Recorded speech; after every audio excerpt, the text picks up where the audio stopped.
Electric. দেখুন এখানে আমরা দ্বিতীয় স্টেপ দেখাচ্ছি।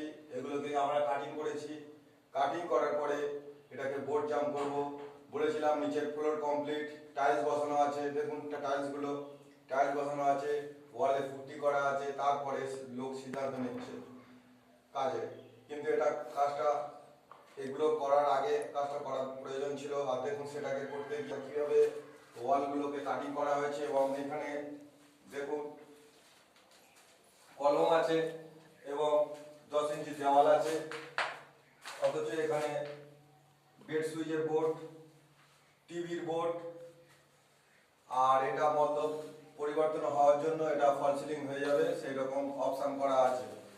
প্রথমে বলেছিল ফল সিলিং করবো না, কিন্তু পরে বলছেন আমরা ফল সিলিং করবো, কারণ ফল সিলিং এর সঙ্গে ঠিক আছে। কিন্তু এই কারণে আমাদের এত কাটতে হয়েছে। দেখুন এই ভিডিওটা টোটালটাই দেখুন। সরে এসে আমাকে সরো।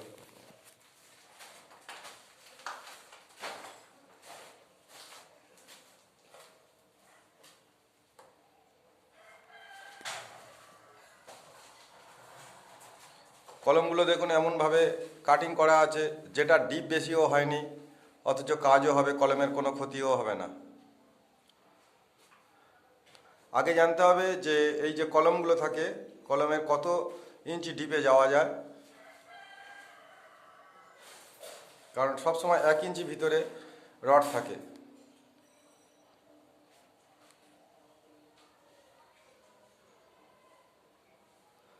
এটা এসির board, 2 modular, bed switch, circular.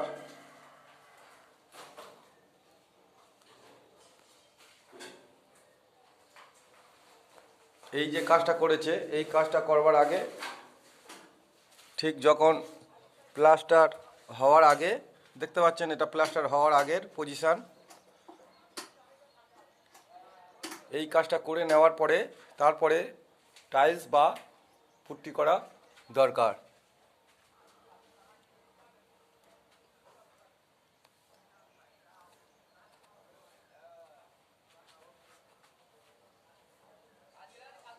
এবং আমাদের কাজে কোনো রকম সিলিং বা ওয়াল 3 ইঞ্চি 5 ইঞ্চি কোনো জায়গায় কোনো ক্ষতি হওয়ার সম্ভাবনা নেই। এই কাজের পরের স্টেপ হচ্ছে পুট্টি করতে হয় ওয়ালে। সেই কারণে জানার জন্য, বোঝার জন্য এই ভিডিওগুলো আমি পোস্ট করছি। এবং দেখুন এটা ফ্লোর চেস কাটিং বলা হয়। ছাদের উপরিভাগ থেকে চেস কাটিং করে এই ওয়ালে মিলিয়ে দেওয়া হয়েছে, এতে কোনো ছাদের ক্ষতি হওয়ার সম্ভাবনা নেই।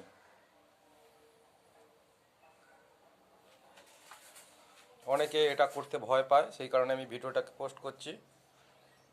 এটার কোনো অসুবিধা নেই বা কোনো রডে টাচও হবে না।